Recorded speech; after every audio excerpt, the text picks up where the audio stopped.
L'archéologie, ce n'est pas que travailler sur des vieilles momies ou des villages romains. Aujourd'hui, on s'intéresse au cas d'un avion de la Seconde Guerre mondiale, disparu, redécouvert, et dont l'emplacement est secrètement gardé depuis sa redécouverte en 2014.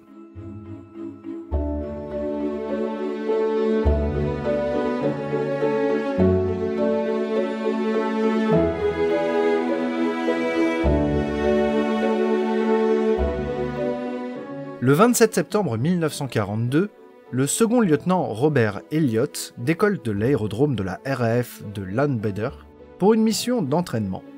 Son P-38F, immatriculé 41 76 77, va tracter une cible afin que les chasseurs de ses collègues puissent s'entraîner au tir. Son escadron, le 49e, est depuis quelques semaines en entraînement sur cette petite base du Pays de Galles, après un bon mois de mission de combat au-dessus des côtes du continent européen. Évidemment, l'ambiance est bien plus détendue sur ce terrain, loin de la mort et de l'ennemi. Pourtant, ce jour-là, Robert Elliott va faire, ou plutôt va oublier de faire, un tout petit geste, qui sera le point de départ d'une histoire incroyable.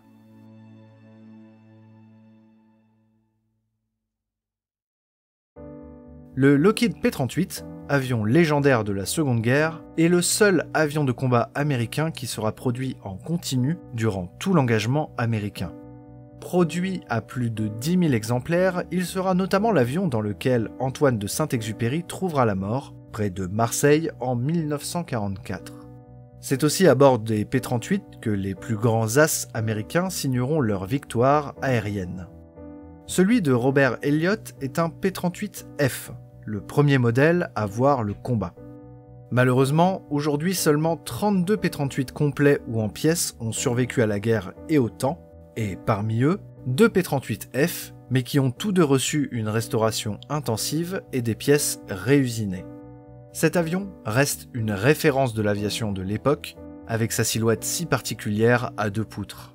Son rayon d'action, supérieur au Spitfire, le rend primordial sur le théâtre européen pour l'escorte de bombardiers jusqu'en Allemagne, mais aussi les missions d'attaque au sol et de reconnaissance. L'avion ira jusqu'à inspirer Cadillac, qui créera ses empennages à la façon P-38 à partir de 1948.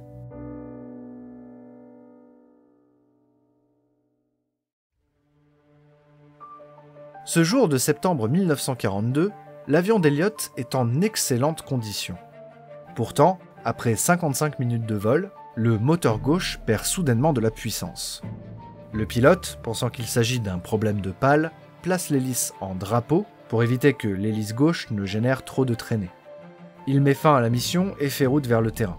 Selon la procédure, il doit d'abord survoler la piste, larguer la cible d'entraînement qu'il traîne, puis refaire une approche pour se poser. Le problème moteur n'étant pas une urgence absolue, il s'exécute. Mais après avoir largué sa cible, et avoir fait tout le chemin d'approche, alors qu'il se trouve encore à 3 km du terrain et à 250 mètres d'altitude au-dessus de l'eau, le second moteur se coupe. Trop loin de la piste, trop bas et au-dessus de la mer, la seule solution est de se poser en urgence sur l'endroit le plus plat possible. La plage est le seul choix logique. Le second lieutenant va tout tenter. Il se pose tout de même en catastrophe à 2 pas de la plage, sous 1 mètre d'eau. Il n'est pas blessé et arrive à s'extraire de la carlingue sans mal.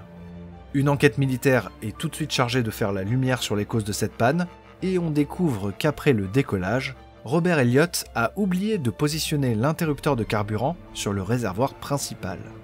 L'avion a donc puisé son carburant dans la réserve du décollage jusqu'à l'arrêt des moteurs.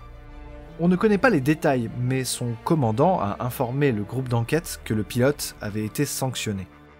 Quoi qu'il en soit, l'avion restera échoué et Robert Elliott repartira au combat.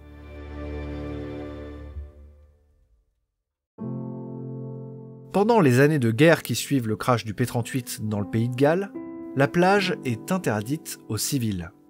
Le temps passant, les sables mouvants et la vase recouvrent progressivement l'avion. À la réouverture de la plage, il est tout simplement enfoui sous 2 mètres de sable et de vase, et personne ne suspecte sa présence. L'endroit est fréquenté par les locaux pendant les décennies qui suivent, et l'histoire de ce crash leur est totalement inconnue. Parfois, l'avion refait surface, temporairement, mais personne ne tombe dessus, et il se fait de nouveau enfouir quelques semaines plus tard. Ce cycle dure jusqu'en juillet 2007. Le 31, un habitant de la région se balade sur la plage avec sa famille quand il aperçoit un P-38 à moitié enterré. Stupéfait, il retourne sur place une semaine plus tard avec un appareil photo. À ce moment-là, l'avion a commencé à se faire enfouir à nouveau et seul un bout d'aile dépasse encore du fond de l'eau. Il contacte le ministère de la Défense britannique qui lui répond alors qu'il s'agit sûrement d'un morceau d'avion téléguidé utilisé comme cible dans la RAF dans les années 50. Il envoie la photo à la presse locale et c'est là qu'il va connaître la vérité sur sa découverte. Un historien local spécialisé dans la Seconde Guerre mondiale, Matt Rimmer, voyant la photo dans l'article, identifie immédiatement qu'il s'agit d'un P-38 Lightning. Les deux hommes se rencontrent, vont sur la plage en question et s'approchent de l'appareil. L'épave a été particulièrement bien conservée par le sable et la vase. Il s'agit d'un parfait site archéologique de la Seconde Guerre mondiale. Progressivement, les deux hommes vont remonter jusqu'à l'accident du second lieutenant Elliott et enfin comprendre pourquoi cet avion s'est retrouvé là et a disparu pendant 65 ans.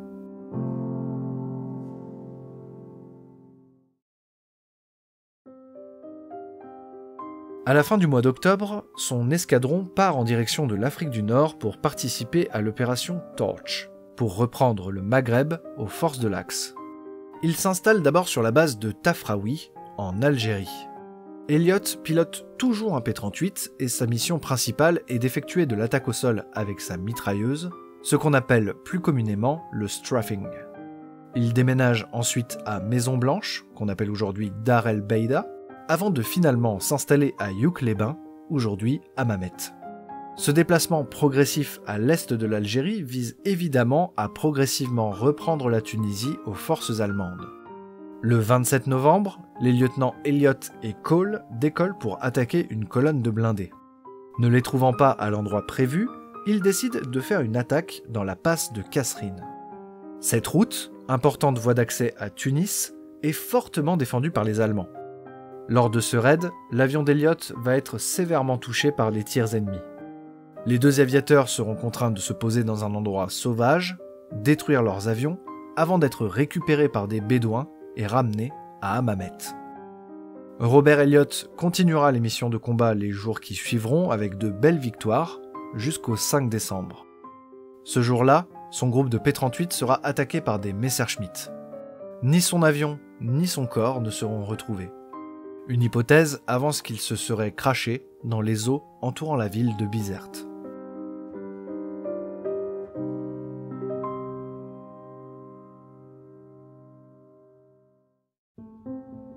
En 2014, l'avion refait son apparition. Le neveu du pilote, lui aussi nommé Robert Elliott, se rend sur place et a l'occasion de l'admirer. La question qui se pose désormais est de savoir comment protéger ce trésor historique et archéologique.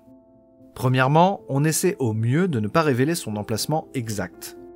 Mais son surnom de sirène d'Arlec et l'arrivée des nouvelles technologies comme Google Earth n'aident pas du tout.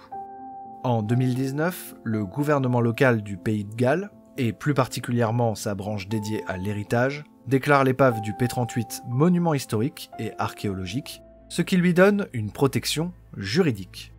Étant donné le peu de P-38 encore existants dans le monde, c'est un trésor très rare, et malheureusement il peut encore être la cible de pillage. Ses armes et munitions ne sont plus présentes, mais son état est si remarquable que son carburant est, en majeure partie, toujours dans ses réservoirs. Beaucoup ont pensé à essayer de le sortir du sable, mais ses poutres et dérives sont profondément enfouies, et l'avion est très fragile, ce qui le rend difficile à déplacer. Selon le rapport de l'équipe de plongée archéologique de Malvern, publié en 2014, plus le temps passera, plus le sauvetage de l'avion sera compliqué par la fragilisation de sa structure. Il recommande donc d'agir au plus vite. 7 ans ont passé depuis ce rapport, et à part la déclaration en monument historique, aucune opération de sauvetage n'a été entreprise. Seul Matt Rimmer, l'historien local, continue de documenter les apparitions de l'avion quand il daigne sortir du sable. Ce qu'il faut désormais espérer, c'est qu'un jour, un musée ou un mécène auront les moyens et la volonté d'entreprendre le sauvetage de ce P-38F avant qu'il ne soit trop tard.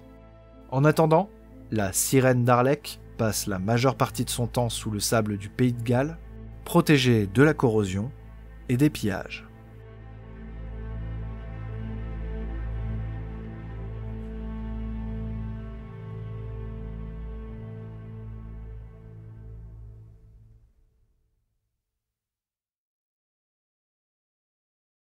J'espère que ce court épisode vous aura plu. Si c'est le cas, vous pouvez soutenir la chaîne en mettant un pouce en l'air, en commentant, en vous abonnant, et pour les plus généreux d'entre vous, en faisant un don sur mon Utip.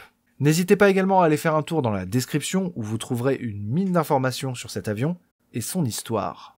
Quant à nous, on se retrouve très bientôt sur Stardust. Ciao.